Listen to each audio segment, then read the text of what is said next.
जय जगन्नाथ आम YouTube channel को आपको स्वागत। तो आज आम नवम श्रेणी जीवविज्ञान अध्याय 3 टिशुतंत्र समस्त प्रश्न और उत्तर सहज भाव पढ़ा। तो प्रथम प्रश्न कौन दीचे देखा जे मेरिस्टेगमाटिक टिशुर प्रकार भेद लेख एवं यही टिशुर गुण गुड़िक लेखिबा। तो मेरिस्टेगमाटिक टिशु केते प्रकार और तार गुण गुड़िक कौन कौन अच्छे आम एठारे सरल भाव में बुझीपा। तो जानी नबा जे मेरिस्टेगमाटिक टिश्यू जो अच्छी तो विकास अनुଯାयୀ यही टिश्यू को दुई भाग रे विभक्त कराई अछि।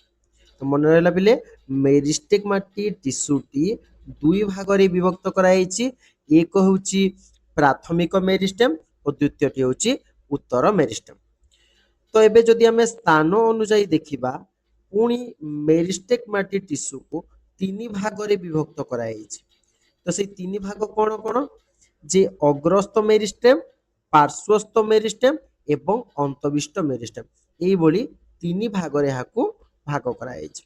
अग्रस्थ मेरिस्टेम पार्श्वक मेरिस्टेम एवं अंतविष्ट मेरिस्टेम।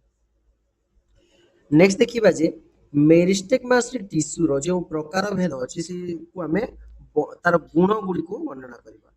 तो तार गुण गुडी को कोन कोन थाए तो देखिनियो पिले नोट्स करे नबो पिला माने। तो यही टिश्यू छोट जीवंत कोष मान को नहीं गठित माने छोट छोट टिश्यू को नहीं एक कोष माने छोट छोट कोष मान को नहीं ए टिश्यू टी गठित। तो कहा जाए कोषर समाहार रे टिश्यू गठित हुए। तो यही कोष मानकर विभाजन क्षमता जीवन सारा रही था। तो एमानकर जो कोषटी रोची ए कोष कौन जीवन सारा एमानकर कोष कौन विभाजन होता है एवं कोष गुड़िक आयतकार आकृतिर होता है। कोष मध्य आमे अंतकोशीय स्थान न थाए किंतु कोष गुड़िक परस्पर सहित घनिष्ठ भाव में जोड़ी होता। तो ये अंतकोशीय स्थान न थाए बिले एवं परस्पर सहित कौन घनिष्ठ भाव में जोड़ी रही है। यही टिश्यू उद्भिदर वृद्धि रे साहाय्य करिଥାଏ ए मेरिस्टेगमाटिक टिश्यू। तो एबे आमे एथिरे जानिबा जे सरल टिश्यू। तो सरल टिश्यू कौन पिले गोटे प्रकार कोष द्वारा गठित टिश्यू को आमे सरल टिश्यू कहिथाउ। केवल गोटे प्रकार कोष। तो सरल टिश्यू रे आसी जीव पारेनकाइमा। तो पारेनकाइमा कौन पिले यही टिश्यूर कोष गुड़िक साधारणतः गोलाकार किंबा डिंबाकार होता है एवं यही कोष गुड़िक ढिला भाव में सजा होइतिबारु मझिरे अंतकोशीय स्थान रही जाए। तो ये कोष गुड़िक कौन ढिला भाव में थाए लूज थाए। तो लूज रहिले कौन हुए पिले मध्य कौन अंतकोशीय स्थान रही जीव एवं कोष गुड़िक जीवंत एवं कोष भित्ति गुड़िक पतला थाए। तो पारेनकाइमा टिश्यू जो देखिबो तो सही कोषर टिश्यू गुड़िक जीवंत थांती एवं कोष भित्ति गुड़िक पतला होई रही था। आउ कौन रहे पिले एई पत्रर कौल कांडरे थिबा हरित मूलक युक्त को पारेनकाइमा को आमे क्लोरेनकाइमा बोली कि मध्य कहिताउ। तो पारेनकाइमा को आमे कौन कहि परिबा क्लोरेनकाइमा कहि परिबा। केतेबेले कहि परिबा जेतेबेले पत्रर कौल किंबा कांडरे थिबा हरित को एवं जलरे उद्भिदर पारेनकाइमारे बड़ बड़ अंतकोशीय स्थान रही जाए एवं जलरे तो ताहाको से देखिथिबो पद्म फूल कई फूलर गुड़िक भासी रही थाए गछ गुड़िक भासीबारे साहाय्य करे सेतिरे पवन रही थाए पद्म कई मध्यरे। तो एहाको एरेनकाइमा बोली कि कहा जाय थाए। तो ये थिला पिले पारेनकाइमा को आमे क्लोरेनकाइमा केतेबेले कहूछु एरेनकाइमा केतेबेले कहूछु बुझी गलो। एबे देखिबा जे कोलेनकाइमा। तो कोलेनकाइमा कौन पिले तो यही टिश्यू गुड़िक जीवंत लंबाकार एवं दुई पट कौन मुनिया थाए जीवंत लंबाकार एवं दुई पट मुनिया थाए एवं ए कोष भित्ति गुड़िक कौन कौन मोटा होता है से कौन थिला पतला कोष थिला पारेनकाइमारे। कोलेनकाइमारे कौन कोष भित्ति गुड़िक मोटा थाए एवं उद्भिद को टाण एवं नमनीयता प्रदान करिथाए। एवं आउ कौन पिले एबे जानिबा जे तृतीय राशि जीव स्केरेनकाइमा पिले। स्केरेनकाइमा कौन यही टिश्यू गुड़िक मृत बा कठिन से सब जीवित कोष गुड़िक थिला किंतु स्केरेनकाइमाटा मृत पिले। कोष गुड़िक लिग्निन युक्त होता है लिग्निन एवं एथि उद्भिद दृढ़ता एवं यांत्रिक समर्थन देता है। तो ये थिला सरल टिश्यू पिले हमर तीनोटी। तो एबे आमे जानिबा जे जटिल टिश्यू विषय रे। विभिन्न कोष को मिसिकी जदि गठित हेले ताको आमे जटिल टिश्यू कहूछु एवं गोटे प्रकार कोष रे गठित हेले सरल टिश्यू कहूतिला। तो ये जो जटिल टिश्यू रहिला ଏହା ହେଉଛି ପିଲେ ଦୁଇ ପ୍ରକାରର। ତ କଣ କଣ? ଗୋଟିଏ ହେଲା ଜାଇଲେମ୍ ଓ ଅନ୍ୟଟି ହେଲା ଫ୍ଲୋଏମ୍। ତ ଜାଇଲେମ୍ କଣ କରେ? ଜଳ ଏବଂ ଖଣିଜ ଲବଣ ପରିବହନ କରୁଥିବା ବେଳେ ଫ୍ଲୋଏମ୍ ର କାର୍ଯ୍ୟ ହେଲା ଖାଦ୍ୟକୁ ସେ ପରିବହନ କରିଥାଏ। ଏବେ ଜାଣିବା ଯେ ଜାଇଲେମ୍ ଟିସ୍ୟୁର ଗଠନ କିପରି ହୋଇଛି ପିଲେ? ତ ଜାଇଲେମ୍ ଚାରି ପ୍ରକାର କୋଷକୁ ନେଇ ଗଠିତ ଜାଇଲେମ୍ଟି। ତ ସେ ସବୁ କଣ କଣ ପିଲେ? ଟ୍ରାକିଡ୍, ଭେସେଲ୍, ଜାଇଲେମ୍ ପାରେନକାଇମା ଏବଂ ଜାଇଲେମ୍ फाइबर। तो ट्राकिड कौन पिले? ट्राकिड रो अंश गुड़िक कौन पिले? लंबा सरू एवं दुई पट मुनिया होइकी रही थाए एवं कोष भित्री रे लिग्निन दृढ़ एवं कठिन भाव रे रहे। तेणु यह मृत टिश्यू, तेणु एथिरे साइटोप्लाज्म कम थाए बा न थाए मध्य। ट्राकिड गुड़िक लंबा भाव रे सजी रही सदृश गठन करती सजी नली एवं ଏହା ଦ୍ୱାରା ଉଦ୍ଭିଦରେ କଣ ହୁଏ? ଟ୍ରାକେଡ୍ ଯୋଗୁ ଉଦ୍ଭିଦ ଜଳ ପରିବହନ କରିପାରେ। ଭେସେଲ ର କାମ କଣ ପିଲେ? ଭେସେଲ କଣ କରିବ? ତ ଭେସେଲ ଗୁଡିକ ଟ୍ରାକିଡ୍ ଠାରୁ ଅଧିକ ସ୍ଥୂଳ ବା ଲମ୍ବା ଥାଏ ଏବଂ ଏଗୁଡିକ ଗୋଟିଏ ପରେ ଗୋଟିଏ ପ୍ରାନ୍ତ ସହ ପ୍ରାନ୍ତ ଯୋଡ଼ି ହୋଇକି ନଳୀ ଗଠନ କରନ୍ତି ଏବଂ ଭେସେଲ ଗୁଡିକ ମିଶି ଉଦ୍ଭିଦ ଭିତରେ କଣ ବଡ଼ ବଡ଼ ନଳୀ ସବୁ ସୃଷ୍ଟି କରନ୍ତି। ଆଉ ଏହି ନଳୀ ଦ୍ୱାରା ଉଦ୍ଭିଦରେ ଆବଶ୍ୟକ ଜଳ ଯେଉଁ ଜଳ ଆବଶ୍ୟକ ହୁଏ ତାହାକୁ ପରିବହନ କରିଥାଏ।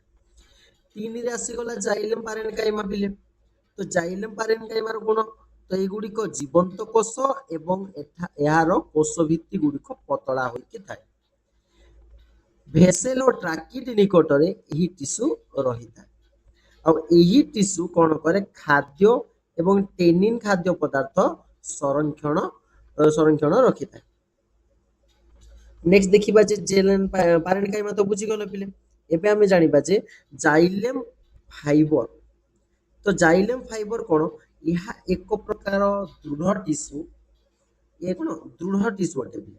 तार कोष भितरे सेलुलोज एवं लिग्निन द्वारा गठित होइଥାଏ एवं एहार कोष गुड़िक स्थूल एवं कोष भित्तिरे सरल गर्भ दे एवं एही टिश्यू कोष भित्तिर अत्यंत अणओसारिया होइଥାଏ। ଆଉ କଣ? ଏହି ଟିସ୍ୟୁ ଉଦ୍ଭିଦକୁ କଣ ଯୋଗାଇ ଦିଏ ପିଲେ? ଯାନ୍ତ୍ରିକ ଶକ୍ତି ଯୋଗାଇ ଦିଏ। କେଉଁ ଶକ୍ତି? ଯାନ୍ତ୍ରିକ ଶକ୍ତି ଯୋଗାଇ ଦିଏ। ନେକ୍ସଟ ଆସିଲା ପିଲେ 4 ନମ୍ବର ପ୍ରଶ୍ନ କଣ? ଏପିଥେଲିଆଲ ଟିସ୍ୟୁ କଣ ଏବଂ ଏହାର ଶ୍ରେଣୀ ବିଭାଗ କର। କଣ ପିଲେ? Epithelial tissue.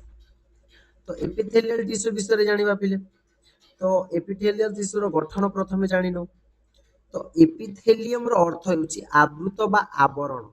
तो आम शरीर रे जो चर्म अछि कौन करुचे? आम शरीर को आवरण बा बाह्य पटरु आवृत्ति करिक रखिचे, पूरा घोड़ाई रखिचे एवं शरीर बाह्य अंश परि शरीर भीतर मध्य मध्य किछि पदार्थ थाए जहाको आवरण कर रखि थाए, जेमिति कि चमड़ा बा चर्म आम शरीर को घोड़ाई रखिचे। ভিতরে কোন আমার টিস্যু বা ঝিল্লি গুড়িক রহিଥାଏ, ସେମାନେ ମଧ୍ୟ ଆବରଣ କରିକି ରଖିଥାନ୍ତି।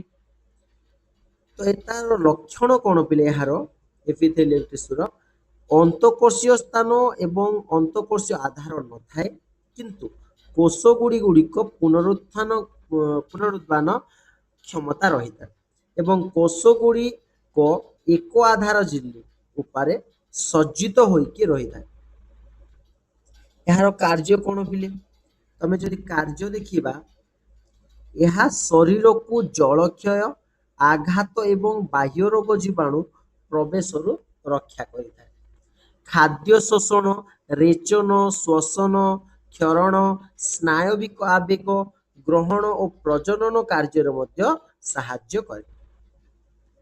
ଏପିଥେଲିୟମ টিস্যুর শ্রেণী বিভাগ যদি করিবা পিলে, এই টিস্যু দুই ভাগরে বিভক্ত। ସରଳ বা ଏକସ୍ତର ବିଶିଷ୍ଟ ଏପିଥେଲିୟମ। ତ ଏହା ଗୋଟିଏ ସ୍ତର ବା ଗୋଟିଏ କୋଷ ଦ୍ୱାରା ଗଠିତ ହୋଇଥାଏ ଏହି ପ୍ରକାର ଗୁଡିକ। ତ ଏଥିରେ ଆମେ ଜାଣିବା ଯେ ସ୍କାମ୍ସ ଏପିଥେଲିୟମ କଣ ପିଲେ? ତ ଚପଟାକାର କୋଷ ଦ୍ୱାରା ଏକ ରକ୍ତନଳୀ ଏବଂ ଫୁସଫୁସରେ ଇଏ ଦେଖା ଦେଇଥାଏ ସ୍କାମ୍ସ ଏପିଥେଲିୟମ। ଦ୍ୱିତୀୟରେ ଆସିଯିବ ସ୍ତମ୍ଭାକାର ଏପିଥେଲିୟମ। ସ୍ତମ୍ଭାକାର ଏପିଥେଲିୟମ କଣ ପିଲେ? ଇଏ ଲମ୍ବା ବା ସ୍ତମ୍ଭ ଆକାର କୋଷ ଦ୍ୱାରା ଗଠିତ ହୁଏ, ସ୍ତମ୍ଭ ଆକାର, ଏବଂ ଏହା ଖାଦ୍ୟ ନଳୀରେ ଦେଖାଯାଇଥାଏ। ଘନାକାର ଏପିଥେଲିୟମ କଣ? ଯାହାକି ଘନ କୋଷ ଦ୍ୱାରା ଗଠିତ ଏବଂ ବୃକକ ନଳୀ ଗ୍ରନ୍ଥିରେ ଏସବୁ ଦେଖା ଦେଇଥାଏ। ଡିରେ ଆସିଯିବ ଯେ କୂଟସ୍ତରୀୟ ଏପିଥେଲିୟମ। ଏହା ଏକ ସ୍ତର ଯେଉଁଥିରେ କି କୋଷ ହୋଇଥିଲେ ମଧ୍ୟ ବହୁ ସ୍ତର ଭଳି କି ଦେଖାଯାଇଥାଏ। ଦୁଇରେ ଆସିଗଲା ପିଲେ ଜଟିଳ ବା ବହୁ ସ୍ତର ବିଶିଷ୍ଟ ଏପିଥେଲିୟମ। ତ ଏଥିରେ କଣ ହୁଏ? ବହୁ ସ୍ତରରେ ଅନେକ କୋଷ ଗୁଡ଼ିକ ଗଠିତ ହୋଇଥାଏ ଏବଂ ଶରୀରକୁ ଅଧିକ ସୁରକ୍ଷା ପ୍ରଦାନ କରିପାରିବ ଏବଂ ଚର୍ମରେ ମଧ୍ୟ ଦେଖାଯାଏ। ନେକ୍ସଟ 5 ନମ୍ବର ପ୍ରଶ୍ନ କଣ ଦେଲା ପିଲେ ଆମକୁ? ସଂଯୋଜକ ବା କନେକ୍ଟିଭ ଟିସ୍ୟୁର ମୁଖ୍ୟ ଲକ୍ଷଣ ବା କାର୍ଯ୍ୟ ଗୁଡ଼ିକ ଲେଖ। ତ ସଂଯୋଜକ ଟିସ୍ୟୁର ଲକ୍ଷଣ ଗୁଡ଼ିକ ଦେଖ ପିଲେ, ଗୋଟେ ଗୋଟେ କରି ଜାଣି ନେବା। ତ ସଂଯୋଜକ ଟିସ୍ୟୁରେ କୋଷ ସଂଖ୍ୟା ଅପେକ୍ଷାକୃତ କମ ଥାଏ, କୋଷ ସଂଖ୍ୟା କମିଯାଏ, କିନ୍ତୁ ଅନ୍ତଃକୋଷୀୟ ସ୍ଥାନ କଣ ହୁଏ? ଅଧିକ ହୋଇଯାଏ। କୋଷ କମିଗଲା ବେଳେ ଅନ୍ତଃକୋଷୀୟ ସ୍ଥାନ ବଢିବ ଏବଂ ଅନ୍ତଃକୋଷୀୟ ସ୍ଥାନର ଆଧାର କୁ ଆମେ ମ୍ୟାଟ୍ରିକ୍ସ ବା ପୂର୍ଣ୍ଣ ରହିଥାଏ। ତ ସେଇ ଖାଲି ସ୍ଥାନରେ କଣ ରୁହେ? ମ୍ୟାଟ୍ରିକ୍ସ ରହେ ଏବଂ ମ୍ୟାଟ୍ରିକ୍ସ ମୁଖ୍ୟତଃ ଆମକୁ ଶ୍ଵେତସାର ଏବଂ ପୁଷ୍ଟିସାର ଦ୍ୱାରା ଗଠିତ ହୋଇକି ସୃଷ୍ଟି ହୁଏ। ତ ଏଥିରେ ଥିବା କୋଷ ଗୁଡ଼ିକ ଜୀବନ୍ତ ଥାଏ, କିନ୍ତୁ ମ୍ୟାଟ୍ରିକ୍ସ ଯୋଉ ଥାଏ ତାହା ନିର୍ଜୀବ ହୋଇକି ଥାଏ। ଏହା ଶରୀରର ବିଭିନ୍ନ ଅଙ୍ଗ ପ୍ରତ୍ୟଙ୍ଗରେ କଣ ସଂଯୋଗ ସ୍ଥାପନ କରେ। ତ କଣ ଶରୀରକୁ ସଂଯୋଗ ସ୍ଥାପନ କରିବ ଏବଂ କୋଷର ଆଧାର ବ୍ୟତୀତ ଏଥିରେ ବିଭିନ୍ନ ପ୍ରକାର ତନ୍ତୁ ମଧ୍ୟ ରହିଥାଏ। ଆଉ କଣ ପିଲେ? ଏଥିରେ ଆଧାର ଝିଲ୍ଲି କିନ୍ତୁ ନଥାଏ, ଆଧାର ଝିଲ୍ଲି ନଥାଏ। ନେକ୍ସଟ ଦେଖିବା ଯେ ସଂଯୋଜକ ଟିସ୍ୟୁର କାର୍ଯ୍ୟ କଣ ପିଲେ? ତ ଇଏ କାମ କଣ କରିବ? ଏ ଶରୀରକୁ ବିଭିନ୍ନ ଅଙ୍ଗକୁ ପରସ୍ପର ସହିତ ଯୋଡ଼ିବାରେ ସାହାଯ୍ୟ କରେ। ଏହା ଶରୀରକୁ ଆକାର ଏବଂ ଯାନ୍ତ୍ରିକ ଶକ୍ତି ଦେବାରେ ସମର୍ଥନ ହୋଇଥାଏ। ଏହାକୁ ଆମେ ଯଦି ଏହି ଅଙ୍ଗ ଗୁଡ଼ିକୁ କଣ କରିବ? ସୁରକ୍ଷା ଦେବ। ରକ୍ତ ଟିସ୍ୟୁ ମାଧ୍ୟମରେ ଖାଦ୍ୟ, ଅମ୍ଳଜାନ, ବର୍ଜ୍ୟବସ୍ତୁ ପରିବହନ, ସବୁ ଏସବୁ କଣ ହବ? ପରିବହନ ହେବ ପିଲେ। ଆଉ ପରିବହନରେ ସାହାଯ୍ୟ କରିବ ଇଏ। ଏବଂ କଣ କରିଥାଏ? ଚର୍ବି ଟିସ୍ୟୁ ଶରୀରରେ ଶକ୍ତି ସଂରକ୍ଷଣ କରେ ଏବଂ ତାପକୁ ନିୟନ୍ତ୍ରଣ କରିକି ସାହାଯ୍ୟ କରିଥାଏ। ଅସ୍ଥି ଉପାସ୍ଥି ଶରୀରକୁ କଣ କରିବ? ଦୃଢ ଏବଂ ଆକାର ଦେବାରେ ଆକାର ପ୍ରଦାନ କରିଥାଏ। ନେକ୍ସଟ ଦେଇଛି ପିଲେ, ନେକ୍ସଟ ନମ୍ବର ଆମକୁ ଚିତ୍ର ଗୋଟେ ଜାଣିନେବା। ତ ଚିତ୍ର ଦେଇଛି ସ୍ନାୟୁ କୋଷର ଗଠନ। Next question. ତ ଉପରେ ଯେଉଁ ଏଇ ଅଂଶ ଅଛି ପିଲେ ଦେଖିପାରୁଥିବ, ଏଇ ଅଂଶକୁ ଆମେ ଡେଣ୍ଡ୍ରନ୍ ବୋଲିକି କହିଥାଉ, ଆଉ ଏଇ ମଝି ଅଂଶକୁ ଆମେ ନ୍ୟଷ୍ଟି କହିବୁ ଏବଂ ଏଇ ଯୋଉ ଗାର ଅଂଶ ମାନେ ରହିଛି ତାକୁ ନିସଲ କଣିକା ଏବଂ ନ୍ୟଷ୍ଟି ଡେଣ୍ଡ୍ରୋନ, ନିସଲ କଣିକା, ନ୍ୟଷ୍ଟି ଡେଣ୍ଡ୍ରନ୍ ଏସବୁକୁ ନେଇକି କୋଷପିଣ୍ଡ ଗଠିତ ହୋଇଛି। ଏବଂ ଆଉ କଣ ରହିଲା ପିଲେ? ଏଇ ସ୍ଥାନକୁ ଆମେ ରାନଭିରୋନ ବୋଲିକି କହିଥାଉ, ଅନ୍ତିମ ଡେଣ୍ଡ୍ରିଆ ଏବଂ ସିନା ଏଇଭଳିଆ ନାଁ ମାନେ ଗୁଡ଼ିକ ଦେଲୁ। ତ ଏହାକୁ ଆମେ ସମସ୍ତଙ୍କୁ ମିଶାଇଲେ ଆମେ କଣ ହେଇଯିବ ପିଲା? ଆକ୍ସନ। ଇଏ ହଉଛି ସ୍ନାୟୁ କୋଷର ଗଠନର ନାମାଙ୍କିତ ଚିତ୍ର। ଏବେ ଆମେ ଜାଣିବା ଯେ 7 ନମ୍ବର ଦେଇଛି ପିଲା ଆମକୁ ସଂକ୍ଷିପ୍ତ ଟିପ୍ପଣୀ ଗୁଡ଼ିକ ଦେଇଛି। ସେ ସଂକ୍ଷିପ୍ତ ଟିପ୍ପଣୀ ଗୁଡ଼ିକୁ ସରଳ ଭାବରେ ବୁଝିବା। ତ ପିଲାମାନେ ନିଜ ନୋଟ୍ସ ଖାତା କାଢିକି ଏସବୁକୁ ନୋଟ୍ସ କରିନିଅ, ଯାହା ଫଳରେ ତୁମ ପରୀକ୍ଷା ପାଇଁ ଅତି ଗୁରୁତ୍ୱପୂର୍ଣ୍ଣ এই ପାଠଟି। ପିଲେ ନେକ୍ସଟ କଣ ଦେଇଛି? ମେରିଷ୍ଟେକ୍ ମାଟି ଟିସ୍ୟୁ କାହାକୁ କହିବା? ତ ମେରିଷ୍ଟେକ୍ ମାଟି ଟିସ୍ୟୁର ଗୁଣ ଗୁଡ଼ିକ। ତ ଏବେ ପିଲେ ପଢିଥିଲା ମେରିଷ୍ଟେକ୍ ମାଟି ଟିସ୍ୟୁ ବିଷୟରେ। ତ ଇଏ ହଉଛି ଛୋଟ ଜୀବନ୍ତ ସମୂହକୁ ନେଇ ଗଠିତ। ଏହି କୋଷ ଗୁଡ଼ିକରେ ବିଭାଜନ କ୍ଷମତା ଜୀବନ ସାରା ଲାଗି ରହିଥାଏ ଏବଂ କୋଷ ଗୁଡ଼ିକ ଆୟତାକାର କୋଷରେ ଅନ୍ତଃକୋଷୀୟ ସ୍ଥାନ ନଥାଏ। ତେଣୁ କୋଷ ଗୁଡ଼ିକ ପରସ୍ପର ସହିତ କଣ ଘନିଷ୍ଠ ଭାବରେ ଯୋଡ଼ି ହୋଇଛି। କୋଷ ଭିତ୍ତି ସାଧାରଣତଃ କଣ? କୋଷ ଭିତ୍ତି ସାଧାରଣତଃ ପତଳା ହୋଇଥାଏ ଏବଂ କୋଷ ଗୁଡ଼ିକରେ ଜୀବକ ବା ସାଇଟୋପ୍ଲାଜମା ପରିପୂର୍ଣ୍ଣ ରହିଥାଏ ଏବଂ ନ୍ୟଷ୍ଟି କଣ? ସୁସ୍ପଷ୍ଟ ହୋଇଥାଏ। ନ୍ୟଷ୍ଟି ସବୁ ସୁସ୍ପଷ୍ଟ ଭାବରେ ଥାଏ। କୋଷର ଏଇ ରସଧାନୀ ଛୋଟ ଥାଏ ଏବଂ ଅନ୍ୟାନ୍ୟ ଅଙ୍ଗିକା ଗୁଡ଼ିକ ପ୍ରାରମ୍ଭିକ ଅବସ୍ଥାରେ ଠିକ୍ ଥାଏ। तो ये सब कौन कोष गुड़िक कौन विपाचन प्रक्रिया द्वारा खूब तीव्र होता है। नेक्स्ट देखिबा जे आमे सरल स्थायी टिश्यू बा सिंपल परमानेंट टिश्यू। सरल स्थायी टिश्यू हेउची गोटे प्रकार कोष जहा द्वारा गठित होता है, याको तीन भाग रे विभक्त करा जाउची। गोटे हला पारेन्काइमा, कोलेनकाइमा आउ स्केरेन्काइमा। बुझीगला पिले पारेन्काइमा, कोलेनकाइमा आउ स्केरेन्काइमा। तो एबे पारेन्काइमा कोन पिले, तो एही टिश्यू गुड़िक साधारणतः गोलाकार किंबा डिम्बाकार होता है एवं ढिला भाव रे सजा होइतिबारु एथिरे अंतकोष्ठीय स्थान बढ़ी जाए। कौन हम अंतकोष्ठीय स्थान बढ़ीज या द्वारा कोष गुड़िक जीवंत एवं कोष भित्ति कौन पतला हो जाए एवं एमाने विभिन्न कार्य करते। अब कौन देखिए भाई खाद्य प्रस्तुति करुवा पारेन्काइमारे पत्र हरित रही थाए एवं पत्र कौन कांड रे टिश्यू को आम पारेन्काइमा को क्लोरेन्काइमा बोलिकी कही था।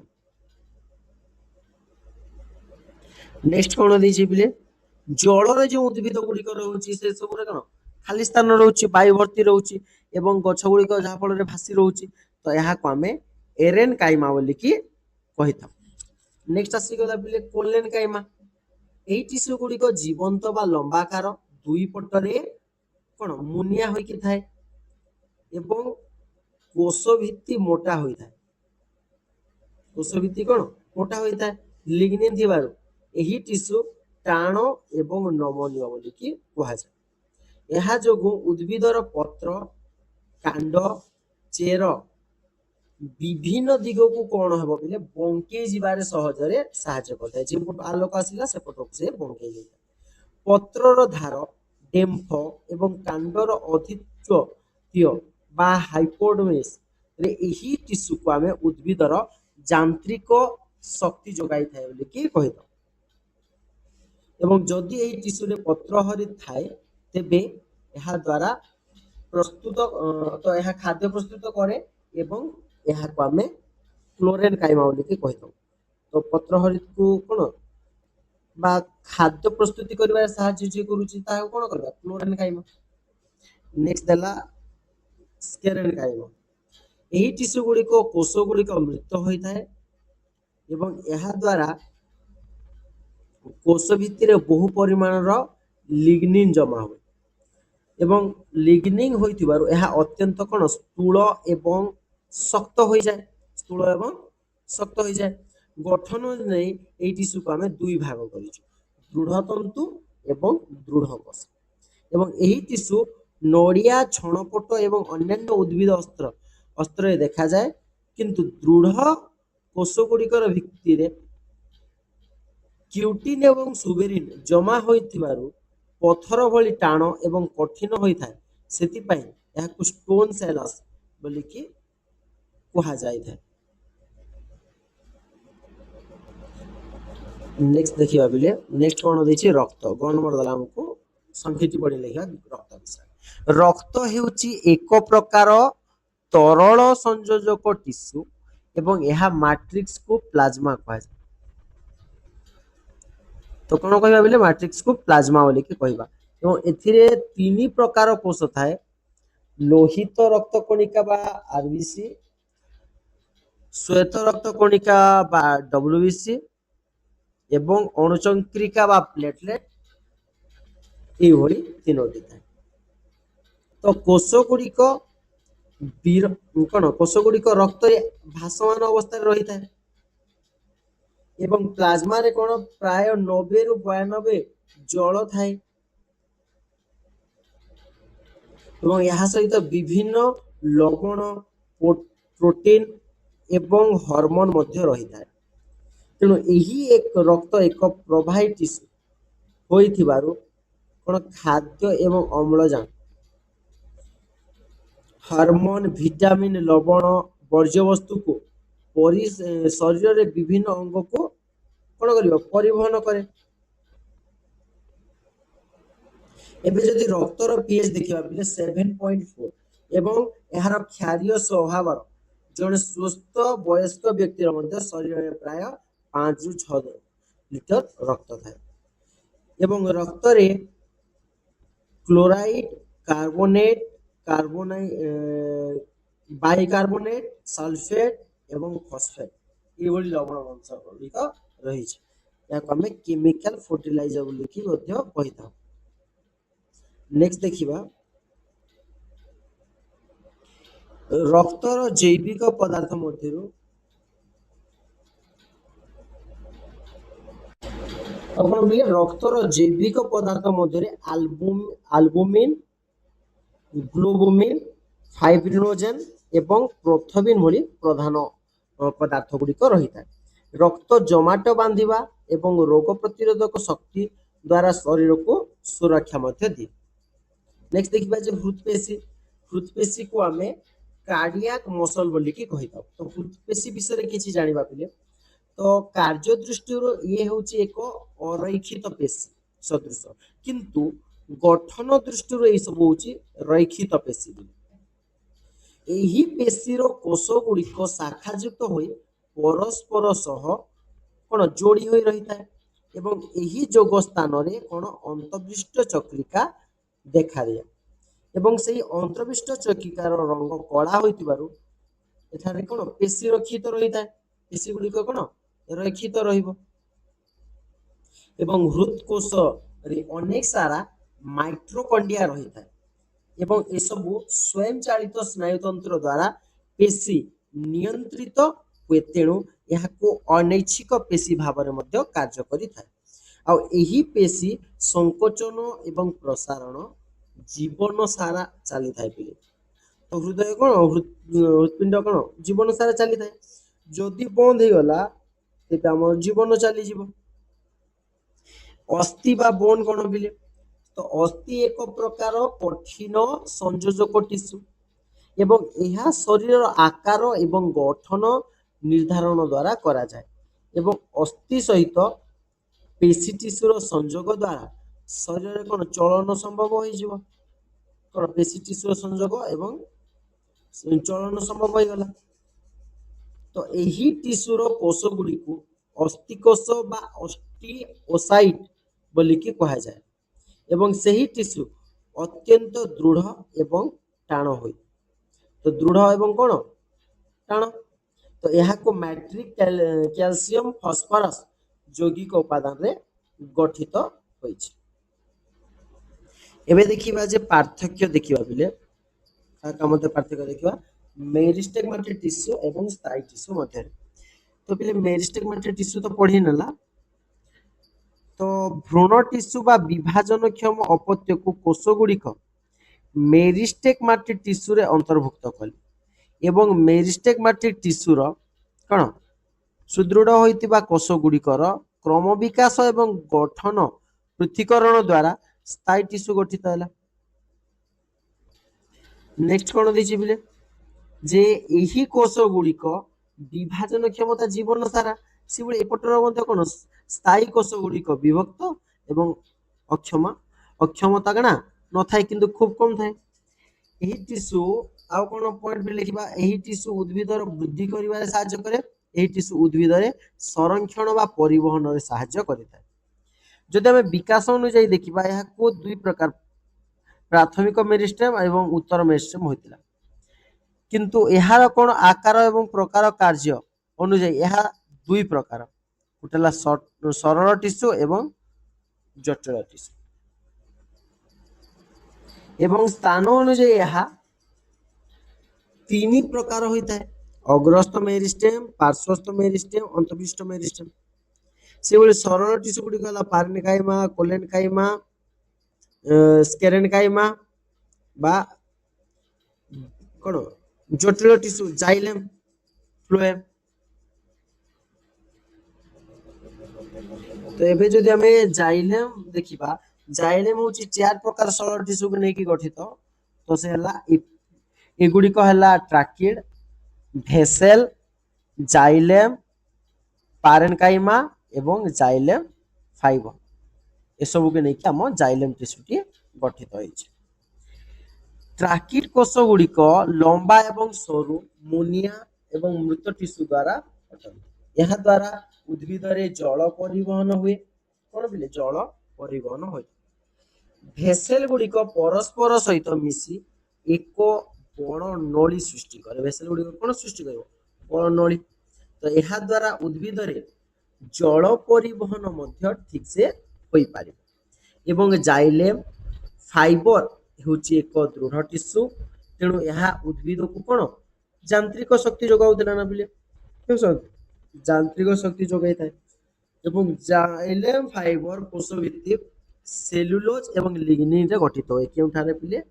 ଜାଇଲେମ ଫାଇବରଟା ସେଲୁଲୋଜ ଏବଂ ଲିଗ୍ନିନରେ ଗଠିତ ହୋଇଥାଏ। ନେକ୍ସଟ ଦେଖିବା ଫ୍ଲୋଏମ ବିଷୟରେ। ତ ଫ୍ଲୋଏମ ଗୁଡିକ କଣ? ଏ ମଧ୍ୟ 4 ପ୍ରକାରର।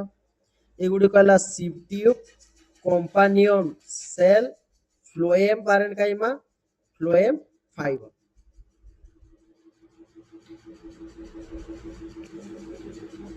ତ ଏବେ ଆମେ ଜାଣିବା ଯେ ଉଦ୍ଭିଦ ଟିସୁ ବିଷୟରେ ପିଲେ। ଉଦ୍ଭିଦ ଟିସୁ କଣ? ଉଦ୍ଭିଦ କୋଷରେ କୋଷ ଭିତ୍ତି ଥିବାରୁ ଏହାକୁ ଟିସୁର ଗଠନ ଏବଂ କାର୍ଯ୍ୟପ୍ରଣାଳୀ ପ୍ରାଣୀ ଟିସୁ ଦ୍ୱାରା ଭିନ୍ନ ଭିନ୍ନ। ଏବଂ ଉଚ୍ଚ ଶ୍ରେଣୀର ଉଦ୍ଭିଦର ଟିସୁକୁ ଆକାର ଏବଂ ସ୍ଥାନ କାର୍ଯ୍ୟ ବିକାଶ ଆଧାରରେ 2 ଭାଗରେ ବିଭକ୍ତ କରାଯାଇଛି। ତ এই ସବୁ ହେଲା ମେରିଷ୍ଟେଗମାଟିକ ଟିସୁ ଏବଂ ସ୍ଥାୟୀ ଟିସୁ। ତ ପ୍ରାଣୀ ଟିସୁ କଣ ପିଲେ? ପ୍ରାଣୀ କୋଷରେ କୋଷ ଭିତ୍ତି ନଥିବାରୁ ପ୍ରାଣୀ କଣ ଟିସୁର ଗଠନ ଏବଂ କାର୍ଯ୍ୟପ୍ରଣାଳୀ ଉଦ୍ଭିଦ ଟିସୁ ଠାରୁ କଣ ହବ? ଅଲଗା ହେବ। ଏବଂ କାର୍ଯ୍ୟ ଆଧାରରେ ପ୍ରାଣୀ ଟିସୁ 4 ପ୍ରକାର ପିଲେ ମନେ ରଖିଲ ନା? ଏପିଥେଲିଆଲ ଲେଖିଥିଲା, ସଂଯୋଜକ, ପେଶୀ ଟିସୁ ଏବଂ ସ୍ନାୟୁ ଟିସୁ।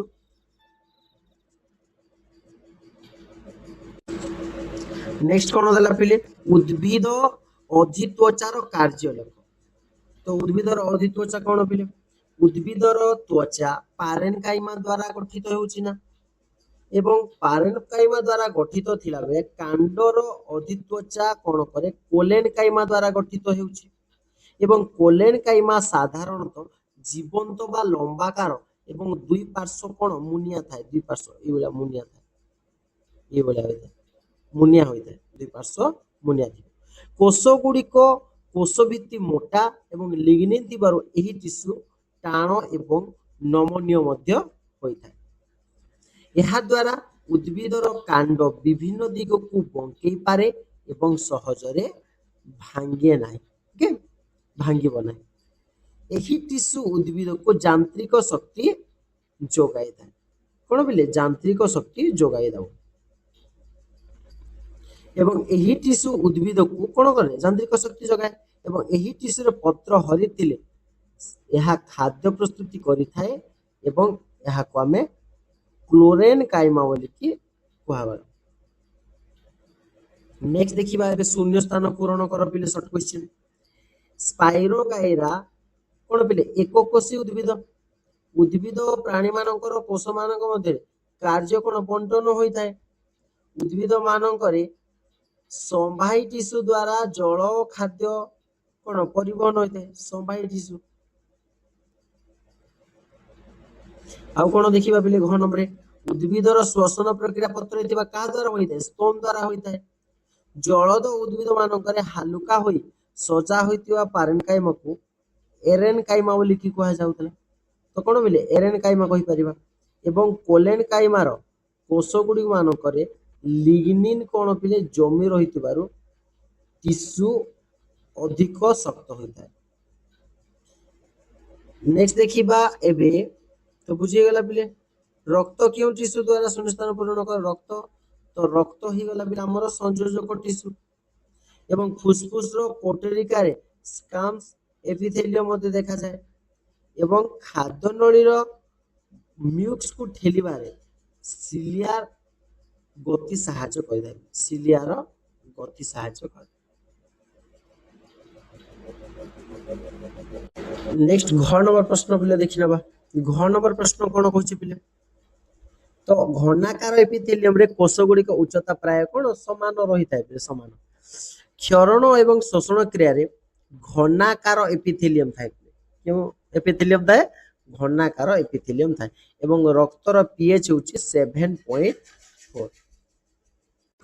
तो बुझीगला ना पिले नेक्स्ट कोन दिछि मनीष शरीर रे लोहित रक्त कणिका जो थाए से ताहार आयु काल होउछि पिले 120 दिन अस्थि रे थिबा कोष को आमे ओस्टिओसाइट बोली की कहि थाउ बहिर्कंठरे संयोजक बा उपास्थि टिश्यू थाए शरीर ताप को प्रतिरोध कला बेले गच्छित कंस कौन बोले चर्बी बा फैट आमको ताप को प्रतिरोध करिवो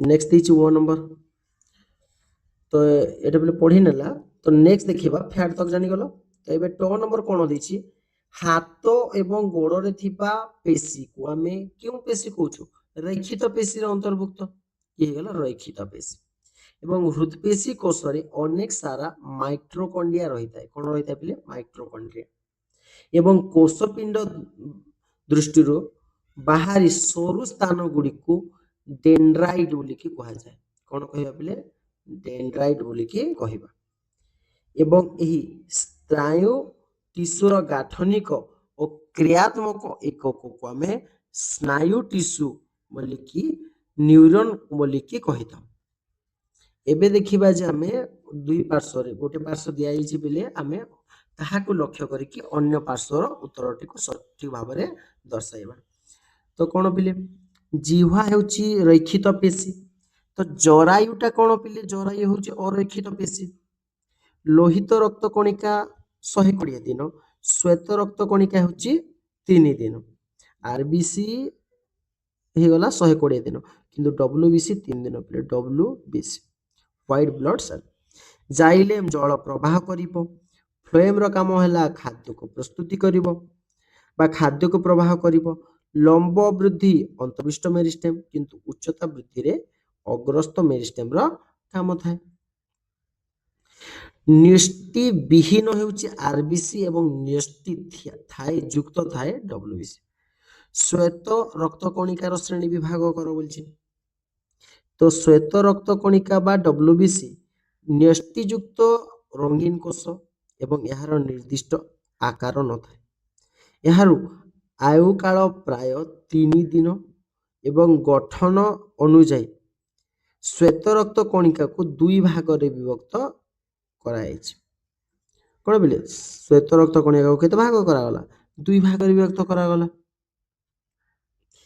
जिमिति कि आमे जानिबा ग्रानुलोसाइट बोले कोन बिले तो यह 3 प्रकार पुणी आसी जिवो न्यूट्रोफिल इओसिनोफिल एवं बासोफिल से बोले न्यूट्रोफिल बोले कोन बिले तो यार न्यष्टि 2 बा 3 लैब विशिष्ट होता है 2 बा 3 लैब बोले 2-3 लैब तो रहितो एवं भक्षाणु यहाँ को एक भक्षाणु बोली की कहा जाए बाह्य बैक्टीरिया आक्रमण रो आम शरीर को कोन दबो सुरक्षा दबो 2 रे आसी वाला यूसिनोफिल रो कार्य कोन बिले यार निर्दिष्ट न्यष्टि 2टी थाए एवं न्यष्टि को कोन तो न्यष्टि कोन हेबे 2टी लोभ थाए एवं यहाँ परजीवी विरोध रे कार्य करे परजीवी 2 नंबर नेक्स्ट गो नंबर आसी गला बासोफिल काम कोन बिले एथिरे बाइगणी रंगर कणिका थाए एवं एलर्जी प्रदान करि पारिबो एलर्जी प्रदान करे आग्रानुलोसाइट बोले कोन बिले ये होछि लिम्फोसाइट एवं मोनोसाइट को नेकी आग्रानुलोसाइट गठित लिम्फोसाइट कोन बिले लिम्फोसाइट होछि एक न्यष्टि जोथे कि साधारणतः गोलाकार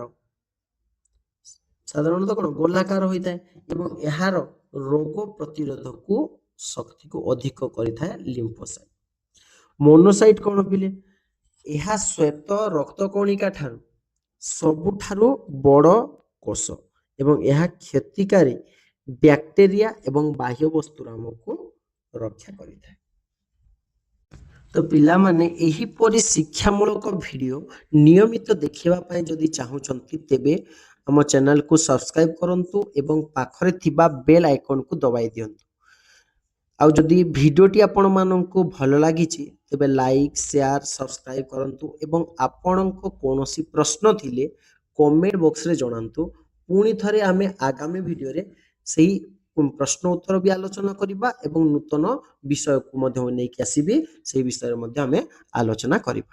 ତ ଜୟ ଜଗନ୍ନାଥ ପିଲାମାନେ।